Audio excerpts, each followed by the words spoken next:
दिल्ली विधानसभा चुनाव के मद्देनजर सारे सियासी महारथी मैदान में उतर चुके हैं और उस सियासी महारथी का एक और नाम भी है और नाम यह है अनिल चौधरी। दिल्ली कांग्रेस के पूर्व अध्यक्ष रह चुके हैं, मैनिफेस्टो कमेटी के आप चेयरमैन भी हैं और साथ ही साथ पूर्व विधायक भी पड़पड़गंज से रह चुके हैं। हम पड़पड़गंज के भीतर मौजूद हैं और पड़पड़गंज के भीतर सियासी नब्ज टटोल रहे हैं जनता का, मतदाता का और नेता का। सवाल यही उठता है कि अनिल चौधरी को इस बार दोबारा विधायक बनाने के लिए मतदाता अपने मताधिकार का इस्तेमाल क्यों करे, इन्हीं से समझ लेते हैं। नमस्कार, आपका स्वागत है हमारे इस खास कार्यक्रम में। चौधरी साहब, पहला सवाल कि मुकाबला जो था वो पहले आपका मनीष सिसोदिया से हुआ करता था, लेकिन वो तो चले गए छोड़कर। इस बार आपको क्यों मतदाता अपना मत दे? देखिए, 10 साल दिल्ली के जो है शराब मंत्री यहाँ से विधायक रहे, जो आज अपना विधानसभा क्षेत्र चेंज करके चले गए। सवाल ये है कि चेंज क्यों करके गए। वो जो भी एक्सक्यूज़ दें वो अलग बात है, लेकिन सच्चाई यही है कि वो जनता के सवालों से भागे हैं, माँ बहनों के सवालों से भागे हैं। सवाल एक तो विधानसभा क्षेत्र के डेवलपमेंट का इशू है, जो 10 साल में धीरे धीरे जो मूलभूत सुविधाएं वो चरमरा गई। पूरी दिल्ली के साथ साथ पड़पड़गंज भी अछूता नहीं है, जहां गंदा पानी ना मिल रहा हो, सीवर का मिक्स पानी ना पिलाया जा रहा हो या सीवर ओवरफ्लो ना हो। सुनवाई के लिए कोई एक चेहरा नहीं है, विधायक तो छोड़ दीजिए, कि जिससे कि जन सुनवाई हो सके, लोगों के मुद्दे और मसलों पे काम हो सके। प्रश्न थे कि मेरे राशन कार्ड का क्या हुआ। 10 साल में एक नया राशन कार्ड नहीं बना। दिल्ली के साथ साथ पड़पड़गंज को भी जोड़ दें तो लगभग 12 लाख परिवार आज भी रास्ता देख रहे, राह देख रहे हैं कि कब हमारे राशन कार्ड बनेंगे। लगभग 48 से 52 लाख लोग हैं जिनके राशन कार्ड में या तो नाम दर्ज होने या राशन कार्ड बनना है। वैसे ही जो गंगा जल यहाँ पड़पड़गंज को मिलता था, उसका अधिकार कहाँ चला गया। दिल्ली के साथ साथ पड़पड़गंज की जनता जो सीनियर सिटीजन्स हैं, वो सवाल पूछना चाहते हैं कि मेरी पेंशन का क्या हुआ। जहाँ झुग्गी वही मकान का नारा पिछले 10 साल पहले दिया गया था, आज तक पूरा नहीं हुआ, उसका क्या हुआ। और बजाय इनकी पूर्ति के आप दिल्ली को दे क्या रहे हैं, पटपट को दे क्या रहे हैं? जगह जगह शराब के ठेके। आप उन चौक चौराहे पे जहाँ बच्चों की स्कूल की बसें रुकती हैं वहाँ शराब के ठेके खोलते हैं। आप बच्चे को 21 साल में शराब पीने का अधिकार देते हैं, उन्हें रोजगार चाहिए, शराब नहीं चाहिए। ये प्रश्न है, ये प्रश्न पूछे जा रहे हैं कि कांग्रेस 18 साल में मत देने का अधिकार देती है और आप 21 साल में शराब पीने का अधिकार देते हैं। तो जो इस तरह के प्रश्न हैं, ये उस ठेकेदार से प्रश्न है जिन्होंने दिल्ली को शराबमयी बना दिया, नशे की राजधानी बना दिया, और उन प्रश्नों से घबरा करके वो भाग गए। तो 10 साल बाद मैं इस क्षेत्र में आ रहा हूँ, पार्टी ने भेजा है और मैं अपने जनता, अपने परिवार के बीच में हूँ। ये मेरी और फेज 2 है। यहाँ मैंने 10 साल नेतृत्व किया है और बड़ा अच्छा लगता है सुनने को जब जनता कहती है कि ईमानदार है, दमदार है, मैंने काम किया है। किसी भी गली मोहल्ले में जाएंगे, कॉलोनी में जाएंगे, मैं चुनौती देता हूँ, सिसोदिया का कहीं एक सलापट दिखा दें, यहाँ कहीं एक काम दिखा दें। और मैं दावे के साथ कहता हूँ, जिस क्षेत्र में जाएंगे, मुझसे नहीं जनता से पूछिएगा कि अनिल के कोई काम की आप पहचान बता दीजिए, वो लोग बताएंगे। लेकिन मैं देख रहा हूँ कि पीछे एक देखिए ई रिक्शा, और रिक्शा पे लिखा है ईमानदार अनिल भाई। ईमानदार लिखने की क्या जरूरत पड़ गई? देखिए, ये जन भावनाएं हैं। मैं स्वाभाविक है यहाँ 10 साल रहा हूँ। ये जो भी बात आई, उस बातों के आधार पर कार्यकर्ताओं ने, सिंपैथाइजरों ने मुझे ये सम्मान दिया है। लेकिन सच तो है, मैं एक साधारण सा कार्यकर्ता, एक साधारण सा MLA काम कराता हूँ और 12 साल में रत्ती भर आरोप नहीं आता है। ऐसा क्या हो गया 10 साल में सिसोदिया के ऊपर इतने गंभीर आरोप लगे कि वो 2 साल जेल में जा चुके हैं और शायद अभी भी फिर जाने वाले हैं। उनके मुख्यमंत्री जी घोषणा कर रहे हैं। ऐसा क्या हो गया कि एक आदमी ठेकेदार बन गया, शराब माफिया को दिल्ली बेच देता है? तो ये बेईमानी है ना। और एक तरफ क्षेत्र का डेवलपमेंट, जहां मेरी और फेज 2 में खड़े हैं, मैं कहना चाहता हूं यहाँ लाइब्रेरी बनी तो अनिल चौधरी ने बनवाई। 2 बरात घर यदि इस क्षेत्र को मिले तो अनिल चौधरी के समय में मिले, कांग्रेस के समय में और शीला जी के समय बने। जहां आप चल रहे हैं, ये पूरे फेज 2 की सड़कें जो बनी लगभग 2010-11 में, उन सड़कों की आज भी लोग तारीफ करते हैं और लोग कहते हैं कि इस तरह का डेवलपमेंट, इस तरह का जो विकास, जो इस तरह की सड़कें थी, शायद ही पहले हुई। इस क्षेत्र में ये अर्बन एरिया है, DDA की प्लान कॉलोनी है। उस समय जो मूलभूत सुविधाएं मिलती थी उनमें कटौती हो गई। आज यहाँ जमीन का पानी बोरवेल के द्वारा सप्लाई किया जा रहा है। यहाँ गंगा जल मिला करता था साहब। यहाँ सबसे बड़ी बात ये कि यहाँ जो पार्कों की स्थिति आप देखिएगा क्या स्थिति में है। ये जो झूले आप लगे देख रहे हैं, ये राज्यसभा मेंबर होते थे जनार्दन द्विवेदी साहब, ये दिल्ली का पहला एरिया था जहां फाइबर के झूले लगे। ये मैं दावे के साथ कहना चाहता हूं, आज पूरी दिल्ली में लगते होंगे, लेकिन ये झूले उस समय जब मैं MLA हुआ करता था, तब ये डॉक्टर कर्ण सिंह जी और जनार्दन द्विवेदी जैसे हमारे पूर्व जो राज्यसभा सांसद थे उनके सांसद निधि से इस तरह के काम हुए। तो इस फेज 2 के अंदर किसी भी मोहल्ले में जाएंगे आप, पॉकेट में जाएंगे, लोग बताएंगे कि 2013 से पहले जो काम हुआ उसके बाद यहाँ कोई काम नहीं हुआ। लेकिन अरविंद केजरीवाल देखिए अब सूबे के मुख्यमंत्री नहीं है ना, आप आरोप उन पर लगा रहे हैं, अतिशी मुख्यमंत्री हैं, और ये जो लड़ाई पूरी चल रही है अरविंद केजरीवाल को मुख्यमंत्री बनाने को लेकर चल रही है, आपको लगता है कि महिला का अपमान होगा? देखिए, अपमान तो उन्होंने खुद ही उस दिन करा दिया महिला का, और महिला ने करा दिया। जिस दिन उन्होंने कुर्सी उनको सौंपी, उन्होंने कुर्सी छोड़ के साइड में बैठ गई। उन्होंने खुद उस महिला शक्ति और उस कुर्सी का अपमान किया जिस दिन उन्होंने अपने आप को डमी मुख्यमंत्री के रूप में साबित कर लिया। एक ऐसी मुख्यमंत्री शीला दीक्षित जिसने 15 साल में इस शहर को अपना परिवार माना, इस शहर के अंदर काम किया, इस शहर को बनाया, और एक ऐसी मुख्यमंत्री आके पहले दिन ही कहती कि जी मैं तो टेम्परेरी हूँ, और वही बात दिल्ली के मुख्यमंत्री कहते हैं, अरविंद केजरीवाल कहते हैं। तो इससे बड़ा अपमान क्या हो सकता है? कुर्सी का अपमान है, जिम्मेवारी का अपमान है, और उस महिला शक्ति का अपमान है जिसने सिद्ध करके दिखाया कि दिल्ली को महिलाओं ने बनाया है। महिलाओं को रिझाने के लिए आप लोग 2500 रुपये देने की बात कर रहे हैं, 2100 रुपये तो आम आदमी पार्टी भी वादा कर चुकी है। तो क्या आतिशी महिलाओं को रिझाने के लिए मुख्यमंत्री बनाई थी, मैं पूछना चाहता हूँ? और यदि रिझाने के लिए बनाई थी तो क्या एक डमी मुख्यमंत्री बनानी थी? सिसोदिया जी उसको इतनी तो ताकत देते, इतनी तो छूट देते कि कुछ कर पाती। आपने उसको डमी लाचार एक मुख्यमंत्री बना दिया। आप चाहते ही नहीं है, और आप घोषणा कर रहे हैं कि महिलाओं को 2100 रुपये देंगे। देखिए, कांग्रेस की घोषणा में और उसमें ये सबसे बड़ा अंतर है। लाडली योजना मालूम होगा, लाडली योजना वो योजना थी जो महिलाओं को एक कहते हैं ना नीम का पत्थर वाली साबित वाली एक योजना थी, जिसपे एक मजबूत इमारत बनती, यानी कि एक सशक्त महिला, पढ़ी लिखी महिला।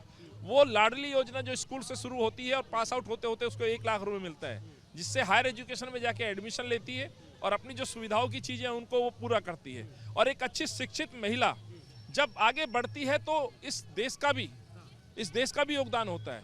कल मैं नेहरू कैंप में था, आपको अंदाजा नहीं होगा उस लाडली योजना और EWS योजना के माध्यम से जो कांग्रेस ने दी थी, यानी कि इकोनॉमिकल वीकर सेक्शन के जो बच्चे कांग्रेस की वजह से जो एल्कॉन इंटरनेशनल जैसे स्कूल में पढ़ रहे हैं या पढ़ चुके हैं, ये कांग्रेस की देन है कि आज उन गरीब को जो हक मिला 25% से, आज वो परिवार भी उनके समकक्ष खड़े हो गए हैं जो पढ़ा लिखा तबका अपने आप को मानता है। तो ये सशक्त करने की योजनाएं थी। तो जो 2500 की बात आप कांग्रेस की बात करते हैं, तो मेरी बहना की बात, तो ये उसी कड़ी में अगला कदम है। ये कदम है, ना कि चुनावी प्रलोभन। एक दिन पहले आके कहेंगे टोटी चला के मैं ओक से पानी पी रहा हूँ, तो ये नौटंकी और ड्रामेबाजी जनता देख चुकी है। मुख्यमंत्री का चेहरा आपके पास तो है नहीं, आम आदमी पार्टी के लिए हमारे पास अरविंद केजरीवाल है, अतिशी है, मनीष सिसोदिया है, कांग्रेस के पास क्या है? शुक्र है सर, माफ करना है, ऐसे चेहरे हैं जो जेल जा चुके हैं, जेल की रोटी तोड़ रहे हैं, भ्रष्टाचारी हैं, करप्ट हैं, नौटंकीबाज हैं, ढोंगीबाज है। और माफ करना, नित नए दिन इस तरह के ढोंग करेंगे तो ऐसे चेहरे तो कम से कम कांग्रेस में नहीं होंगे। कांग्रेस का देखो अपना एक इतिहास है। कांग्रेस एक ऐसी पार्टी है जिसने इस देश को बनाया, इस शहर को बनाया। अभी हम चुनाव में उतरे हैं, कांग्रेस का हर नेता जिसने अपना योगदान इस शहर में बनाया। कैप्टन शीला जी थी उस कैबिनेट की, लेकिन उसके कैबिनेट के कई साथी आज भी चुनाव लड़ रहे हैं। मेरे जैसा एक छोटा सा कार्यकर्ता भी उस समय उस विधानसभा का हिस्सा था, और उनके मार्गदर्शन में मैंने इस पटपड़गंज को बनाया है, इस क्षेत्र को बनाया। और मुझे इसी क्षेत्र से मेरी पार्टी ने मुझे, राहुल जी ने मुझे दिल्ली कांग्रेस कमेटी के अध्यक्ष की जिम्मेवारी दी। तो कांग्रेस के अंदर नेतृत्व की कमी नहीं है, लेकिन सबसे बड़ी बात है कि दिल्ली के मसलों को मजबूती के साथ कांग्रेस ने जो उठाया, आज दिल्ली कांग्रेस के साथ खड़ी नजर आती है। मैनिफेस्टो कमेटी के आप चेयरमैन है, आपके मैनिफेस्टो के पिटारे में क्या है? अभी तो एक ही आपने पिटारे से चीज निकाली है कि 2500 रुपये देंगे महिलाओं को। देखिए, हर वर्ग को ध्यान में रख करके दिल्ली का हमारा न्याय पत्र बन रहा है कांग्रेस का, और एक एक कड़ी में विद एविडेंस हम आपको ये कहना चाह रहे हैं कि ये केवल घोषणाएं नहीं है, हम लोग ये साबित कर रहे हैं कि हमने ये किया है। जैसे आज आपने देखा अशोक गहलोत जी आज प्रेस वार्ता करते हैं, और जो हेल्थ मॉडल है राजस्थान का वो आपके सामने सबूत के तौर पर रखते हैं। ये क्या दर्शाता है कि हमने राजस्थान में किया है। DK शिव कुमार आकर के यहाँ पर घोषणा करते हैं प्यारी दीदी योजना, जो कर्नाटका में चालू है। रेवंत रेड्डी साहब तेलंगाना में दे रहे हैं। छत्तीसगढ़ में बेशक हम चुनाव हारे हैं, लेकिन दुनिया जानती है भूपेश बघेल की सरकार ने वहाँ पे काम किया है, हिमाचल में काम किया है। तो आने वाले दिनों में ये चरणबद्ध तरीके से आपको देखने को मिलेगा कि हम जो कर रहे हैं वो दिल्ली में भी करेंगे, और दिल्ली के अंदर ये जो योजनाएं हैं एक नए आयाम स्थापित करेगी। लेकिन सवाल EVM पे भी आप लोग उठाते रहे, मध्य प्रदेश से लेके महाराष्ट्र, महाराष्ट्र से लेके हरियाणा, दिल्ली में आपको यकीन है कि EVM के माध्यम से सही मतदान हो पाएगा? देखिए, ये तो इलेक्शन आयोग के ऊपर प्रश्न चिन्ह है। इलेक्शन आयोग को ये साबित करना पड़ेगा कि वाकई निष्पक्ष चुनाव है। स्वाभाविक है, लोकतंत्र है, हिंदुस्तान का मजबूत लोकतंत्र है। चुनाव हो रहे हैं तो हमें चुनाव में उतरना है। यदि उनकी कहीं प्रतिष्ठा पे कहीं दाग लगा है तो उस दाग को मिटाने का काम इलेक्शन आयोग का है। पार्टियां यदि सहमत नहीं है तो इलेक्शन आयोग को सर्वसम्मति से उस पे काम करना चाहिए जिसके अंदर मुल्क के मतदाताओं को भरोसा हो सके। आप एक चीज माने ना माने, लेकिन एक बड़ा वर्ग है जो आज ये प्रश्न उठा रहा है। ये केवल कांग्रेस का प्रश्न नहीं है, ये उस मतदाता का भी प्रश्न है कि क्या मेरा मत एक्चुअल में कास्ट हुआ या नहीं हुआ, क्या केवल एक औपचारिकता मार्क में गया और उस पर शाही लग गई। ये बड़ा प्रश्न है। तो इलेक्शन आयोग को इस पे खुद साबित करना होगा, अन्यथा ये प्रश्न उठते रहे और उठेंगे, परिणाम जो भी रहे। आप पूर्व अध्यक्ष अनिल जी रह चुके हैं, आप शराब की दुकानों के खिलाफ हैं। खासतौर पे कहते हैं कि जो मोहल्लों में जो शराब की दुकानें खुली हैं वो नहीं खुलनी चाहिए। क्या आप न्यूज़ नेशन के माध्यम से ये दावा करते हैं, सुनिश्चित करते हैं कि जीतेंगे, सरकार आपकी बनेगी तो शराब की दुकानें बंद होंगी? देखिए मोहित जी, मैं आपको एक चीज़ दावे के साथ कह दूं, जब ये सरकार आई भी नहीं थी तब भी मैंने एक ठेका बंद कराया था। वो ठेका पांडव नगर की बुराई था। हमारे क्षेत्र में आपके दर्शकों को कहना चाहता हूँ, 2 पांडव नगर हैं। एक मदर डेयरी के नाम से पांडव नगर जाना जाता है जो लक्ष्मी नगर का हिस्सा है। एक पांडव नगर मेरे क्षेत्र में। एक छोटी सी मैं घटना सुनाता हूँ। एक माता जी हैं, ज्योतिषाचार्य हैं, उनकी धर्मपत्नी है। उनका घर उसी ठेके के सामने जो मैंने बंद कराया था। इत्तेफाक से एक दिन मैं वहाँ था, वो अपने शॉपिंग करके घर पहुँची। डिस्कशन चल रहा था, उन्होंने कहा बेटा आज मैं बड़ी शर्मिंदा हुई, आप प्लीज़ एक बुराई को मिटा दीजिए। मैंने कहा माता जी क्या बुराई है? कि मैं क्रॉल बाग से आ रही थी, मैंने हाथ दिया ऑटो वाले को। ऑटो वाले से मैंने कहा भैया चलो, उन्होंने कहा कि पांडव नगर। उन्होंने कहा माता जी कौन से पांडव नगर? मदर डेयरी पांडव नगर या ठेके वाला पांडव नगर? माफ करना, किसी कॉलोनी की पहचान ठेके की नहीं हो सकती। ठेका बुराई है। ठेका और शराब प्रतीक है बुराई का, शराब अच्छाई का प्रतीक कभी नहीं रही। लेकिन यह भी सच है, शौकीन लोग शराब का सेवन करते हैं, मुझे उस पर आपत्ति नहीं है। मेरी आपत्ति है कि गली मोहल्ले में शराब के ठेके नहीं खुलने चाहिए। शराब पीने के बाद यदि सबसे ज्यादा प्रताड़ना किसी की होती है, और ये लोग जो महिला सम्मान की बात करते हैं, तो इन बेईमानों से पूछना चाहता हूं, ये बताएं तमाम रिपोर्ट्स, तमाम जानकारियों में सबसे ज्यादा प्रताड़ना किसी की होती है शराब के बाद? तो महिलाओं के साथ होती है। यदि घर में तनाव किसी चीज से सबसे ज्यादा होता है तो शराब की वजह से होता है। इसीलिए मैं शराब के खिलाफ हूँ। शराब पहले भी बिकती थी, आगे भी बिकेगी, लेकिन शराब उन चौक चौराहे पे नहीं बिकती थी जहाँ स्कूल की बसें रुका करती हैं, जहाँ माता पिता अपने बच्चों को पिक और ड्रॉप करने आते हैं। और 21 साल के युवा को आप रोजगार तो दे नहीं रहे, शराब पीने का अधिकार दे रहे। तो भ्रष्टाचार एक इशू था, और दूसरा भ्रष्टाचारियों के कहने पे इस शहर को बेच देना, ये सबसे बड़ा जुर्म था। और आपका जो प्रश्न है, मैं उदाहरण देता हूँ। मंडावली एपेक्स हॉस्पिटल है, वेस्ट विनोद नगर, काफी तादाद में माइनॉरिटी के लोग रहते हैं, मेरे हिंदू भाई भी रहते हैं। श्री राम चौक है वहाँ पे, अस्पताल के बाजू में ठेका खोल देते हैं मनीष सिसोदिया जी। मैं आपसे वादा कर रहा हूँ चैनल पे, वो ठेका बंद करूंगा, ये मेरा संकल्प है।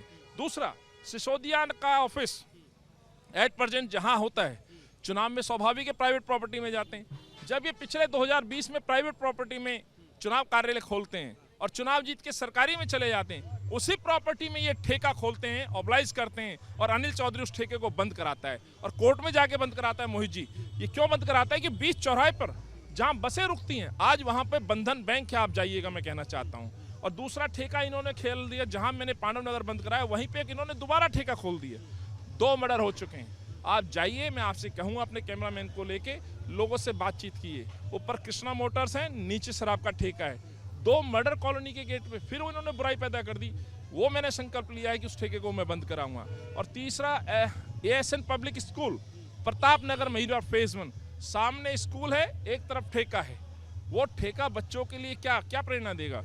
मैंने जनता से वादा किया है और ये मेरा संकल्प है, ये तीनों ठेके सबसे पहले इस पटपड़गंज क्षेत्र की जो बुराई है, कॉलोनी के बीच में जो बुराई है, सबसे पहले बंद करने का काम करूंगा। बहुत बहुत शुक्रिया अनिल चौधरी साहब। और पटपड़गंज से अनिल चौधरी साहब प्रत्याशी, और लगातार यही दावा ये कर रहे हैं, जीतूंगा, ठेका बंद करूंगा, और ठेका उन इलाकों में बंद करूंगा जहां पर गली मोहल्लों में स्कूल है, जहां पे माता बहनें रहती हैं। अब सवाल यही है कि जिस रूप में आम आदमी पार्टी, भारतीय जनता पार्टी इनके सामने है, ये आगे किस रूप में प्रचार को धार देते हैं और किस रूप में दोबारा ये जीत हासिल करते हैं, ये देखने वाली बात होगी। ग्राउंड जीरो से मेरे सहयोगी विकास कुमार राय के साथ मुझे दीजिए इजाजत। नमस्कार।